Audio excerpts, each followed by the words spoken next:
マンドリンは正面から見るとこういう形、横から見るとこういう形をしています。遠くで見ると弦が何本あるか分からないかもしれないですけれど、8本あります。8本のうち2本ずつが同じ音で、4本の弦のようになっています。1つの弦が1つの音が2本の弦から成り立っています。マンドリンは音量が弱いので1本だけだとちょっと聞こえないというか音量が弱いので復弦にして音を強めています。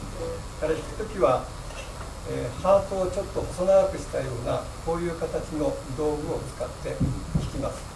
プラスチックでできてたり、べっ甲でできてたりいろいろあります。でこう弾くんですね。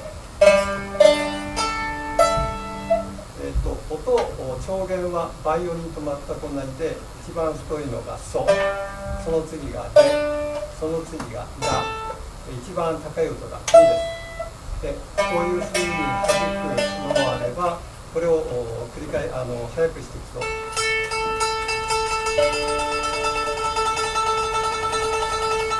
て、トレモロっていうマンドリンの奏法になります。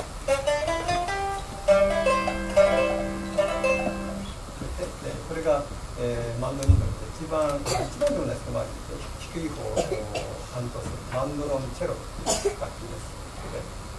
ちょっと音を出してみます。